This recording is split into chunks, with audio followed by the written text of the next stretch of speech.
అందరికీ నమస్కారం. నేను మీ సూర్య Sunil. Welcome to Makar TV Telugu. ఈ వీడియోలో మనం శ్రవణ నక్షత్రం వారి గురించి తెలుసుకుందాం. శ్రవణ నక్షత్రం అనేది వెంకటేశ్వర స్వామి వారు జన్మించిన జన్మ నక్షత్రం. తర్వాత శ్రవణ నక్షత్రం అనేది చంద్రుడికి సంబంధించిన నక్షత్రము. ఈ నక్షత్రానికి అధిదేవతలు మహావిష్ణువు. అందులోనూ మరీ ముఖ్యంగా స్వామివారి అవతారమైన వామన అవతారాన్ని శ్రవణ నక్షత్రానికి అధిదేవతగా తీసుకున్నారు. అలానే సరస్వతీదేవి అమ్మవారిని, పార్వతీదేవి అమ్మవారిని కూడా మనకి శ్రవణ నక్షత్రానికి అధిదేవతలుగా చెప్పారు. తర్వాత శ్రవణ నక్షత్రం అనేది పూర్తిగా మకర రాశిలో ఉంటుంది. శ్రవణ నక్షత్రం అనేది దేవగణానికి సంబంధించిన నక్షత్రము. అలానే ఈ నక్షత్రానికి ఫీమేల్ మంకీ, ఆడవానరాన్ని యూనికోటంగా తీసుకున్నారు. ఇది ఎందుకు అనేది కూడా మీకు కాసేపట్లో చెప్తాను. తర్వాత శ్రవణ నక్షత్రం అనే దానికి అర్థం ఏంటి అంటే వినడము. అందుకనే శ్రవణ నక్షత్రానికి సింబల్గా చెవిని తీసుకున్నారు. అలానే త్రిశూలాన్ని కూడా తీసుకున్నారు. ఇక ఇప్పుడు మనం శ్రవణ నక్షత్రానికి సంబంధించిన గుణగణాలు వీటి గురించి తెలుసుకుందాం. మనం శ్రవణ నక్షత్రం అనేది చంద్ర నక్షత్రం అని చెప్పుకున్నాం కదా. చంద్రుడు మాతృకారకుడు, అలానే మనసు కారకుడు. తర్వాత ఆలోచనలకి, ఎమోషన్స్కి, క్రియేటివిటీకి చంద్రుడు కారకత్వం వహిస్తుంటారు. ఇటువంటి చంద్ర నక్షత్రమైన శ్రవణ నక్షత్రం వాళ్ళు చాలా సున్నితమైన మనస్తత్వం కలిగిన వాళ్ళుగా చెప్పుకోవాలి. కాస్త సెన్సిటివ్గా ఉంటారని చెప్పుకోవాలి. అలానే శ్రవణ నక్షత్రం వారిలో నేను గమనించిన ఒక విషయం ఏంటి అంటే వీళ్ళు చాలా కేరింగ్ పర్సన్స్ కూడా. అంటే ఇక్కడ చూడండి, ప్రకృతి ప్రేమికులు కావచ్చు, జంతు ప్రేమికులు కావచ్చు, ఇలాంటి వాళ్ళు శ్రవణ నక్షత్రంలో చాలామంది ఉంటుంటారు. అయితే మరలా ఇక్కడ పంచమానికి ఇటువంటి వాటికి కనెక్షన్స్ రావాలి. మనం కేవలం నక్షత్రాన్ని చెప్పుకుంటున్నాం కాబట్టి ఇటువంటి లక్షణాలు ఉండే అవకాశాలు ఉంటాయి. అలానే ఇంకొకటి, మనం రిలేషన్స్ పరంగా మాట్లాడుకుంటే శ్రవణ నక్షత్రం వాళ్ళు వాళ్ళ పార్ట్నర్స్ కావచ్చు, ఈవెన్ వాళ్ళ స్నేహితులు కావచ్చు చాలా బాగా చూసుకుంటారు. అంటే ఒక మదర్ లాగా మంచి కేరింగ్ అనేది ఉంటుందని చెప్పుకోవాలి.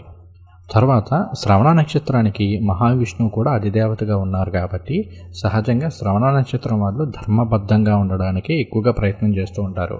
అలానే సాంప్రదాయాలన్నా, సంస్కృతి అన్నా ఎక్కువగా ఆసక్తి కలిగి ఉంటూ ఉంటారు. వాటికి బాగా గౌరవాన్ని ఇస్తూ ఉంటారు. అలానే ఇక్కడ మనకి శ్రవణ నక్షత్రం అనేది మకర రాశిలో ఉంటుంది కాబట్టి శని భగవానుడి యొక్క ఇంపాక్ట్ కూడా ఉంటుంది కాబట్టి ఒకవేళ చంద్రుడు గనక శని భగవానుడితో కలుపున్నా లేదా పాపగ్రహాలతో కలుపున్నా కొన్ని సందర్భాల్లో ఏంటంటే వీళ్ళకి సెల్ఫ్ కాన్ఫిడెన్స్ లెవెల్స్ కాస్త తక్కువ ఉండడం కావచ్చు. నేను చేయగలనా లేదా, ఈ పని నా వల్ల అవుతుందా లేదా అనేది అపనమ్మకం. ముఖ్యంగా ఒక 30 ఏళ్ళు వయసు వచ్చేంత వరకు కూడా సరైన నిర్ణయాలు తీసుకోవడంలో ఇబ్బందులు కావచ్చు, ఆటంకాలు కావచ్చు కాస్త ఎక్కువగా ఉంటాయని చెప్పుకోవాలి. అలానే వీళ్ళు సహజంగానే సున్నితమైన మనస్తత్వం కలిగిన వాళ్ళు అవ్వడం వలన తొందరగా ఎవరికి కూడా నో చెప్పలేకపోవడం కావచ్చు, ఎదురు మాటలు చెప్పలేకపోవడం వలన జీవితంలో మొదటి భాగంలో అంటే ఒక 30 ఏళ్ళు వయసు వచ్చేంత వరకు కూడా కొన్ని ఇబ్బందులను ఫేస్ చేస్తారని చెప్పుకోవాలి. అలానే ఈ సమస్య వలనే శ్రవణ నక్షత్రం వాళ్ళు కొన్ని సందర్భాల్లో ఎదుటి వాళ్ళని నమ్మి మోసపోవడము, అది ఆర్థిక పరంగా కావచ్చు, ఇంకొక విషయంలో కావచ్చు, కాస్త మోసపోయే అవకాశాలు కూడా ప్రథమార్థంలో ఎక్కువగా ఉంటూ ఉంటాయి. శ్రవణ నక్షత్రంలో పుట్టిన వాళ్ళలో ఫేస్లో చాలా మంచి కళ అనేది ఉంటుంది. ఎందుకంటే ఇది చంద్రుడికి సంబంధించిన నక్షత్రం అవడం వలన ఫేస్లో ఒక విధమైన గ్లో కావచ్చు, మంచి స్మైల్ కావచ్చు, కళ్ళల్లో ఒక విధమైన అట్రాక్షన్ కావచ్చు ఈ నక్షత్రంలో పుట్టిన వాళ్ళలో చాలా ఎక్కువగా ఉంటాయని చెప్పుకోవాలి. అలానే వీళ్ళది వాయిస్ కూడా చాలా బాగుంటుంది. ఇక వినడానికి వాళ్ళు మాట్లాడుతుంటే మంచిగా వినాలనిపిస్తూ ఉంటుంది. తర్వాత శ్రవణం, ధనిష్ట ఈ 2 నక్షత్రాలు కూడా మనకి మ్యూజిక్కి బాగా కనెక్ట్ అయ్యే నక్షత్రాలు. అందుకని ఈ నక్షత్రాల్లో పుట్టిన వాళ్ళలో సంగీతం మీద ఆసక్తి ఎక్కువగా ఉండడం, అంటే పాటలు అవి ఎక్కువగా వింటుండడం కావచ్చు, లేదంటే సంగీతంలో రాణించే అవకాశాలు కూడా, ముఖ్యంగా మ్యూజికల్ ఇన్స్ట్రుమెంట్స్ కావచ్చు, లేదంటే సింగింగ్ కావచ్చు, ఇలాంటి వాటిలో బాగా రాణించే అవకాశాలు ఉంటాయని చెప్పుకోవాలి. తర్వాత మనకి ఎంఎస్ సుబ్బలక్ష్మి గారు కూడా శ్రవణ నక్షత్రంలోనే పుట్టారు. అలానే రవీంద్రనాథ్ ఠాగూర్ గారు కూడా మనకి శ్రవణ నక్షత్రంలోనే పుట్టారు. అలానే శ్రవణం, ధనిష్ట వీటిని జంట నక్షత్రాలుగా కూడా చెప్తూ ఉంటారు. ఇవి 2 కమ్యూనికేషన్కి కూడా బాగా కనెక్ట్ అవుతూ ఉంటాయి. కాబట్టి శ్రవణ నక్షత్రాల్లో పుట్టిన వాళ్ళు సింగర్స్గా కావచ్చు, మ్యూజిక్ డైరెక్టర్స్గా కావచ్చు, లేదంటే మ్యూజికల్ ఇన్స్ట్రుమెంట్స్ ప్లే చేసే వాళ్ళుగా కావచ్చు, అలానే యాంకర్స్గా, జర్నలిస్టులుగా, రిపోర్టర్స్గా రాణించే అవకాశాలు అనేవి ఎక్కువగా ఉంటూ ఉంటాయి. అలానే సైకాలజీ, సైకియాట్రీ రంగాల్లో రాణించే అవకాశాలు, లేదు అంటే డైరెక్ట్లీ ఇండైరెక్ట్లీ ఏదో ఒక విధంగా కమ్యూనికేషన్కి సంబంధించిన వాటిలో ఉండేందుకు ఎక్కువ అవకాశం ఉంది. అలానే శ్రవణ నక్షత్రం అనేది మనం ఆల్రెడీ చెప్పుకున్నాం కదా, మదర్ లాగా మంచి కేరింగ్ ఇలాంటివన్నీ చెప్పుకున్నాం కాబట్టి సహజంగానే శ్రవణ నక్షత్రం వాళ్ళు ఎవరితో అయినా సరే కలిసిపోగలిగిన మనస్తత్వం అనేది ఉంటూ ఉంటుంది. ఒకవేళ ఇక్కడ మీకు లగ్నాధిపతి ఏమైనా ఎఫ్లెక్షన్కి గురైనా, లేదంటే చంద్రుడు క్షీణచంద్రుడు అవుతూ పాపగ్రహాలతో కలిసి ఉంటే తప్ప సహజంగా అయితే కనుక శ్రవణ నక్షత్రం వాళ్ళు ఎవరితో అయినా సరే ఈజీగా కనెక్ట్ అవ్వగలుగుతారు. అలానే ఎదుటి వాళ్ళ ఎమోషన్స్ని ఈజీగా అర్థం చేసుకోగలుగుతారు. అలానే మంచి మాటలతోటి ఎదుటి వాళ్ళని ఓదార్చడం కావచ్చు, ఈజీగా వాళ్ళని బాధ నుండి బయటికి తీసుకురావడం కావచ్చు, ఇలాంటి వాటికి శ్రవణ నక్షత్రం అనేది బాగా కనెక్ట్ అవుతూ ఉంటుంది. అందుకనే మనం సైకాలజీ, సైకియాట్రీ ఇలాంటి రంగాల్లో కూడా రాణించే అవకాశాలు ఉంటాయని చెప్పుకున్నది. అలానే చంద్రుడు, పబ్లిక్ వీటిని కూడా ఇండికేట్ చేస్తూ ఉంటారు కాబట్టి శ్రవణ నక్షత్రం వాళ్ళు ఈజీగా పబ్లిక్కి కనెక్ట్ అవుతూ ఉండడము, కాబట్టి పబ్లిక్ రిలేషన్ ఆఫీసర్స్ గాను లేదంటే రాజకీయాల్లో కూడా చాలా బాగా రాణించే అవకాశాలు ఉంటాయని చెప్పుకోవాలి. అలానే ఇక్కడ ఇంకొక ఇంట్రెస్టింగ్ విషయం ఏంటి అంటే, ఇక్కడ శ్రవణ నక్షత్రం అనేది మకర రాశిలో ఉంటుంది. ఇదేమో చంద్ర నక్షత్రము, చంద్రుడిది కర్కాటక రాశి అంటే సప్తమాధిపతి. సో సప్తమాధిపతి వచ్చి జన్మరాశిలో ఉంటున్నారు అంటే ఎదుటి వాళ్ళని ఈజీగా అట్రాక్ట్ చేయగలుగుతారు తమ మాటల ద్వారా, లేదంటే తమ కళల ద్వారా, డ్యాన్స్ లేదంటే మ్యూజిక్ కావచ్చు, ఆర్ట్స్ కావచ్చు, ఇలాంటి వాటి ద్వారా ఎదుటి వాళ్ళని ఈజీగా అట్రాక్ట్ చేయగలిగిన కెపాసిటీ అనేది శ్రవణ నక్షత్రం వారిలో ఉంటుంది. ఒక విధంగా చెప్పాలంటే వాక్ చాతుర్యం కావచ్చు, లేదంటే జనాకర్షణ కావచ్చు, శ్రవణ నక్షత్రం వారిలో చాలా ఎక్కువగా ఉంటుందని చెప్పుకోవాలి. అందువల్ల ఈ నక్షత్రంలో పుట్టిన వాళ్ళు కళాకారులుగా రాణించేందుకు బ్రహ్మాండమైన అవకాశాలు అయితే ఉంటూ ఉంటాయి. తర్వాత చంద్రుడు మనకి ఆహారము వీటిని కూడా ఇండికేట్ చేస్తూ ఉంటారు కాబట్టి సహజంగా శ్రవణ నక్షత్రంలో పుట్టిన వాళ్ళలో ఆహారానికి సంబంధించి కావచ్చు, అంటే ఒకటి కుకింగ్ ఇలాంటి వాటిలో ఆసక్తి ఎక్కువగా ఉంటుండడము, లేదంటే కొన్ని సందర్భాల్లో రకరకాల ఫుడ్ ఐటమ్స్ ట్రై చేయాలన్న కోరిక కావచ్చు ఎక్కువగా ఉంటుందని చెప్పుకోవాలి. అలానే ఇక్కడ శ్రవణ నక్షత్రం వాళ్ళు మనకి రెస్టారెంట్స్, ఫుడ్ బిజినెసెస్, అలానే చేపల చెరువులు, రొయ్యల చెరువులు, మినరల్ వాటర్కి సంబంధించి ఇలాంటి వాటిలో సక్సెస్ అయ్యే అవకాశాలు కూడా కొంత ఎక్కువగా ఉంటూ ఉంటాయి. ఇక తర్వాత మనం విద్య ఇలాంటివి తీసుకుంటే కనుక ఇక్కడ సరస్వతీదేవి అమ్మవారి యొక్క నక్షత్రము కాబట్టి సరస్వతీ పుత్రులు, సరస్వతీ పుత్రికలుగా మనం శ్రవణ నక్షత్రం వాళ్ళ గురించి చెప్పుకోవాలి. అయితే ఇక్కడ మనకి చతుర్థ భాగ్యాధిపతులు ఏమైనా పాపగ్రహాలతో కలిపి ఉన్నారా, అసలు ఆ స్థానంలో ఎవరున్నారనేది చూసుకోవాలి. బట్ కేవలం మనం నక్షత్రం పరంగా చూసుకుంటే శ్రవణ నక్షత్రంలో పుట్టిన వాళ్ళకి మంచి తెలివితేటలు అనేవి ఉంటాయి. ఏ విషయమైనా సరే తొందరగా నేర్చుకోగలిగిన కెపాసిటీ అనేది ఉంటూ ఉంటుంది. అలానే వీళ్ళు జీవితాంతం కూడా ఏదో ఒకటి నేర్చుకుంటూనే ఉంటారు. అంటే ఎంతసేపు స్కూల్కి వెళ్ళాం, కాలేజీకి వెళ్ళాం, చదువు అయిపోయిందని మాత్రమే కాకుండా ఎప్పుడు కూడా ఏదో ఒకటి కొత్తగా నేర్చుకోవడానికి ఎక్కువగా ఆసక్తి చూపుతూ ఉంటారు. అలానే శ్రవణ నక్షత్రంలో పుట్టిన వాళ్ళు విభిన్న రంగాల్లో రాణించే అవకాశాలు అనేవి కావచ్చు, లేదంటే మల్టీ టాస్కింగ్ ఎబిలిటీస్ కావచ్చు కొంత ఎక్కువగా ఉంటాయని చెప్పుకోవాలి. అయితే కొన్ని సందర్భాల్లో ఏంటంటే శ్రవణ నక్షత్రంలో పుట్టిన వాళ్ళలో చదువు మీద కంటే కూడా ఫైన్ ఆర్ట్స్కి సంబంధించిన విషయాల్లో అంటే డ్యాన్స్, మ్యూజిక్ ఇలాంటి వాటిలో ఎక్కువ ఆసక్తి కనబరచడము, అటువంటి వాటిలో ఎక్కువగా రాణించే అవకాశాలు ఉంటూ ఉంటాయి. కొన్ని సందర్భాల్లో వీళ్ళు తీసుకునే డిగ్రీస్ కూడా ఇటువంటి వాటికి సంబంధించినవి ఉంటూ ఉంటాయి. అంటే సంగీతానికి సంబంధించి కావచ్చు, ఫోటోగ్రఫీకి సంబంధించి కావచ్చు, రోబోటిక్స్కి సంబంధించిన వాటిలో ఎక్కువగా సక్సెస్ అయ్యే అవకాశాలు ఉంటాయని చెప్పుకోవాలి. అలానే వీళ్ళు సరస్వతీ పుత్రులు, సరస్వతీ పుత్రికలు అని చెప్పుకున్నాం కాబట్టి వీరిలో చాలామంది త్రూ స్కాలర్షిప్స్ ద్వారా కావచ్చు, లేదు అంటే కనుక చదువులో బ్రహ్మాండంగా రాణించడము, అందువల్ల యూనివర్సిటీ లాంటి వాటిలో ఫ్రీ సీట్లు సంపాదించుకోవడము ఇలా ఉండే అవకాశాలు కూడా ఎక్కువగా ఉన్నాయి. అలానే శ్రవణ నక్షత్రం వాళ్ళు ఈవెన్ మనకి నర్సులుగా కావచ్చు, డాక్టర్లుగా కావచ్చు, మెడిసిన్ రంగాల్లో కూడా బ్రహ్మాండంగా యోగించే అవకాశాలు ఉన్నాయి.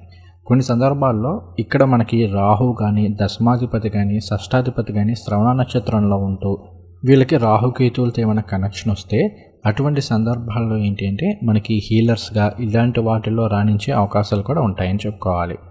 ఇక శ్రవణ నక్షత్రం వారికి ఆర్థిక పరంగా చూసుకుంటే కనుక ఒక 25 నుండి 30 ఏళ్ళు వచ్చేంత వరకు కూడా లైఫ్లో సరైన స్థిరత్వం ఉండదని చెప్పుకోవాలి.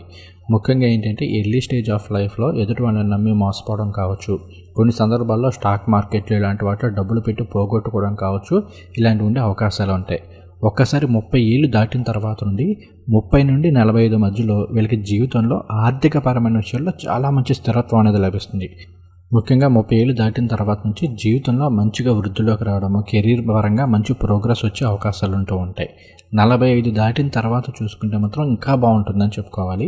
30 నుండి 45 అనేది శ్రవణ నక్షత్రం వాళ్ళకి వాళ్ళ జీవితంలో చాలా కీలకమైన ఏజ్గా చెప్పుకోవాలి. ఈ టైంలో కనుక వీళ్ళు లాంగ్ టర్మ్ ఇన్వెస్ట్మెంట్స్ ఇలాంటి వాటికి ఎక్కువ ఫోకస్ చేసినట్లయితే బ్రహ్మాండంగా రాణించే అవకాశాలు ఉంటాయి.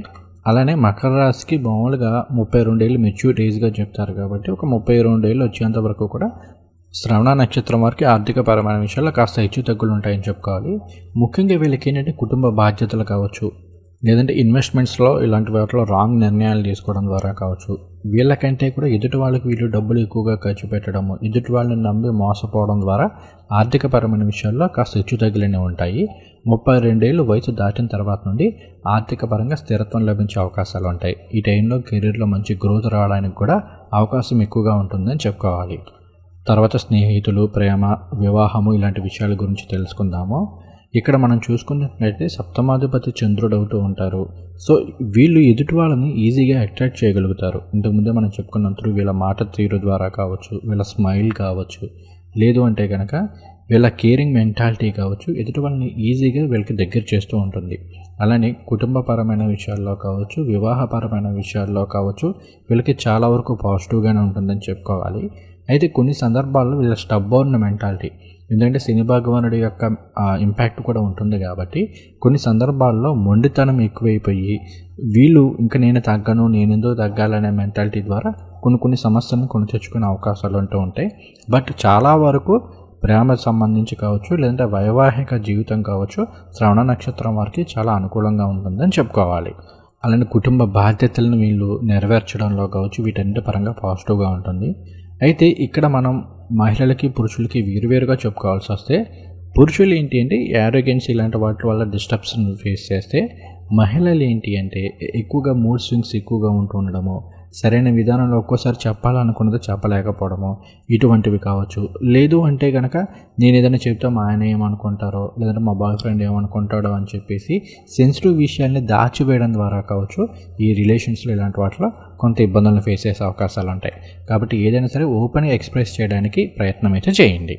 అలానే ఇక్కడ ఇంకొక ముఖ్యమైన అంశం కూడా చెప్పుకుందాం. మనం యూనికోటి గురించి చెప్తూ శ్రవణ నక్షత్రానికి ఫీమేల్ మంకీ అంటే ఆడ కోతిని మనకి రిప్రజెంట్ చేశారు కాబట్టి కోతి యొక్క మనస్తత్వం అనేది ఎలా ఉంటుంది, అది ఎక్కడ కూడా స్థిరంగా ఉండదు, అటు ఇటు ఎగురుతూ ఉంటుంది. ఆ చెట్టు నుంచి ఇటు మీదకి, ఈ చెట్టు మీద నుంచి ఆ చెట్టు మీదకి ఇలా దూకుతూ ఉంటుంది. సో ఎందుకు ఈ పాయింట్ చెప్తున్నానంటే కొన్ని సందర్భాల్లో శ్రవణ నక్షత్రం వారికి చూసుకుంటే రొమాన్స్ ఇటువంటి పరంగా ప్యాంపరింగ్ అనేది ఎక్కువ ఉంటూ ఉండాలి. అలానే వీళ్ళు ఏంటి అంటే తమ లైఫ్ పార్ట్నర్ వీళ్ళకి ఎక్కువ ప్రయారిటీ ఇవ్వాలి, వీళ్ళకి ఎక్కువ అటెన్షన్ ఇవ్వాలి, ఇలాంటివి కోరుకునే అవకాశాలు అనేవి ఎక్కువగా ఉంటూ ఉంటాయి. అలానే ఇంకొకటి ఏంటంటే శ్రవణ నక్షత్రం వాళ్ళలో మంచి రొమాంటిక్ సెన్స్ కూడా ఉంటూ ఉంటుంది. ఎక్కువగా వీళ్ళు రొమాంటిక్ నవల్స్ చదువుతూ ఉండడం కావచ్చు, ఆ గెస్చర్స్ కావచ్చు, ఇలాంటివన్నీ కాస్త ఎక్కువగా ఉంటాయని చెప్పుకోవాలి. తర్వాత మనం శ్రవణ నక్షత్రం వాళ్ళకి సంబంధించి ఆరోగ్యపరమైన విషయాల గురించి తెలుసుకుందాము. శ్రవణ నక్షత్రం వాళ్ళలో ఎక్కువ మందిలో ఓవర్ థింకింగ్ వలన కాస్త మానసిక సమస్యలను ఫేస్ చేసే అవకాశాలు ఉంటూ ఉంటాయి. అలానే స్కిన్ డిసీజెస్, ముఖ్యంగా ఎగ్జిమా కావచ్చు, లేదు అంటే కనుక ముఖం మీద కావచ్చు, చేతుల మీద కావచ్చు పుట్టుమచ్చలు ఎక్కువగా ఉంటుండడం, కొంతమందికి చెవుల్లో పుట్టుమచ్చలు లాంటివి ఉంటూ ఉంటాయి. అలానే కొంతమేర వినికిడి సమస్యలు వచ్చే అవకాశాలు ఉన్నాయి. వీటితో పాటుగా శ్రవణ నక్షత్రం వారికి, మకర రాశి మకర లగ్నం వాళ్ళకి కామన్గానే మోకాళ్ళు, అరికాళ్ళకి సంబంధించి జాయింట్ పెయిన్స్ కావచ్చు ఇలాంటివి ఎక్కువగా ఉంటూ ఉంటాయి. అలానే ఇంకొకటి ఏంటి అంటే ఇక్కడ శ్రవణ నక్షత్రం వాళ్ళకి గ్యాస్ట్రిక్ సమస్యలు కూడా కొంత ఎక్కువగా బాధ పెట్టే అవకాశాలు ఉన్నాయని చెప్పుకోవాలి. తర్వాత మనం శ్రవణ నక్షత్రం వారికి సంబంధించిన కొన్ని మైనస్ పాయింట్స్ కావచ్చు, లేదంటే కొన్ని విషయాల్లో జాగ్రత్తలు తీసుకోవాల్సిన వాటి గురించి చెప్పుకుందాము. మనకి శ్రవణ నక్షత్రానికి సంబంధించి చెప్పినప్పుడు నేను వామన అవతారాన్ని ముఖ్యంగా మనకి ఇక్కడ అధిదేవతగా తీసుకున్నారని చెప్పుకున్నాం కదా. సో వామన అవతారానికి సంబంధించిన స్టోరీ అందరికీ తెలిసిందే కదా, బలచక్రవర్తి వామన అవతారానికి సంబంధించిన స్టోరీ. సో ఇక్కడ ఏంటి అంటే కొన్ని సందర్భాల్లో శ్రవణ నక్షత్రం వాళ్ళు కెరీర్లో కావచ్చు, లేదు అంటే ఫైనాన్షియల్గా కావచ్చు మంచి గ్రోత్ రావడము, ఎక్సెప్షనల్ గ్రోత్ రావడము, అంటే ఇక్కడ సింగర్స్ ఇలాంటి వాళ్ళు అనుకుంటే జీవితంలో చాలా మంచి స్థాయికి వెళ్ళిపోవడము, కష్టపడే వస్తారు కానీ చాలా మంచి పైకి స్థాయికి వెళ్ళిన తర్వాత కొంతమందిలో యారోగెన్స్ అనేది విపరీతంగా పెరిగిపోతుంది. నా ఎంత తోపు ఎవడూ లేడు, నా ఎంత మొనగాడు ఎవడూ లేడు, నేనేం చెప్తే అది అన్న మెంటాలిటీలో తప్పుడు నిర్ణయాలు తీసుకునే అవకాశాలు ఎక్కువగా ఉంటూ ఉంటాయి. మీరు చూడండి కొంతమంది సింగర్స్ కానీ అంటే సూపర్ స్టేజ్కి వెళ్ళి వాళ్ళు మాట్లాడిన కొన్ని మాటలు కావచ్చు, వాళ్ళు చేసిన కొన్ని చేష్టలు కావచ్చు వాళ్ళని అత్తపాతాలని తొక్కేస్తున్నాయి. అలానే శ్రవణ నక్షత్రం వారిలో ఈ యారోగెన్సీ అంటే సాఫ్ట్ యారోగెన్సీ, ఇప్పుడు మనకి రవి నక్షత్రాలు అయితే విపరీతమైన యారోగెన్సీ ఉంటుంది రవి కుజ నక్షత్రాల్లో, బట్ చంద్ర నక్షత్రాలకు వచ్చేసరికి కాస్త సాఫ్ట్ యారోగెన్సీ ఉంటుంది. అంటే నేను తోపుని, నేను తురుముని అన్న ఇది అనేది ఎక్కువగా ఉంటుంటుంది. తద్వారా వీళ్ళుగా కొన్ని సమస్యలను లైఫ్లో కొని తెచ్చుకుంటారు. అందువల్ల ఆ యారోగెన్సీ కావచ్చు, ఆహాన్ని కావచ్చు ఎప్పుడు దగ్గరికి రానివ్వకండి. అలానే ఎమోషనల్ స్టెబిలిటీ అనేది కాస్త తక్కువగా ఉంటుంది. ముఖ్యంగా చంద్రుడు కనుక క్షీణ చంద్రుడైనా పాపగ్రహాలతో కలిసి ఉన్న అలాంటి సందర్భాల్లో ఎమోషనల్ స్టెబిలిటీ అనేది ఉండదు. కాస్త మంకీ మైండ్ అనమాట. అంటే ఒకసారి ఒకటి కావాలనిపిస్తుంది, ఇంకోసారి ఇంకోటి కావాలనిపిస్తూ ఉంటుంది. ఎక్కడా కూడా సరైన క్లారిటీ లేకపోవడము, తద్వారా లైఫ్లో మంచి ఆపర్చునిటీస్ని ఎర్లీ స్టేజ్ ఆఫ్ లైఫ్లో అంటే ఒక 30 ఏళ్ల లోపు వయసులో చాలా వరకు మిస్ చేసుకున్న వాళ్ళు అయి ఉంటారు. ఇక్కడ కేవలం ఉద్యోగం, వ్యాపారం ఇటువంటివి మాత్రమే కాకుండా ప్రేమ, వివాహం ఇలాంటి వాటిలో కూడా ఇబ్బంది పడే అవకాశాలు ఉంటూ ఉంటాయి. ఇంకొకటి ఏంటంటే మన యారోగెన్సీ వలన జీవితంలో ముఖ్యంగా ఈ రాశిలో ఉన్న మగవాళ్ళకైతే మరలా చెప్తున్నాను, యారోగెన్సీ తోటి వైవాహిక జీవితంలో సమస్యలను కొని తెచ్చుకునే అవకాశాలు ఉంటూ ఉంటాయి. కొన్ని సందర్భాల్లో ఏంటంటే ఎక్స్టర్నల్ అఫైర్స్ వల్ల కూడా సమస్యలను కొని తెచ్చుకునే అవకాశాలు ఉంటాయి. కాబట్టి ఈ విషయంలో కొంత జాగ్రత్త అయితే వహించండి. తర్వాత శ్రవణ నక్షత్రం వారికి 15 ఏళ్ల వయసులో కానీ, 26 ఏళ్ల వయసులో కానీ, 33 లేదా 35 ఏళ్ళ వయసులో లైఫ్లో మంచి ఆపర్చునిటీస్ వచ్చే అవకాశాలు ఉన్నాయి. మనం ఇంతకుముందు చెప్పినట్టు ఇంకా 45 అలా వచ్చిందంటే ఇంకా అక్కడి నుంచి కూడా జీవితంలో మంచి గ్రోత్ అయితే వస్తుంది. మొదటి 30 ఏళ్ళు మాత్రం లైఫ్లో కాస్త జాగ్రత్త వహించాలి. మీరు ప్రతిరోజు కూడా విష్ణు సహస్రనామాలను పారాయణ చేసుకోవడము, లలిత స్తోత్రాలు పారాయణ చేసుకోవడం అనేది లైఫ్లో చాలా మంచి సక్సెస్ అయితే ఇస్తుంది. అండ్ ఇంకా చాలామంది ఏంటి అంటే మాది శ్రవణ నక్షత్రం కదా, జన్మ నక్షత్రం కదా, కాబట్టి మీ ముత్యం పెట్టుకోవచ్చా లేదా అని చెప్పేసి అడుగుతూ ఉంటారు. ఇక్కడ ఒకటి గుర్తుపెట్టుకోండి, ఇక్కడ మనం రాశి గురించి మాట్లాడుకుంటున్నాం. అసలు మీ లగ్నం ఏమైందో కూడా మనం మాట్లాడుకోవాలి. ఆ లగ్నాన్ని బేస్ చేసుకొని ఆ లగ్నానికి చంద్రుడు ఏమవుతారని చూసుకొని అప్పుడు మాత్రమే ఇలాంటి ముత్యం ఇవన్నీ ధరించాలి. ఈ విషయాన్ని గుర్తుపెట్టుకోండి.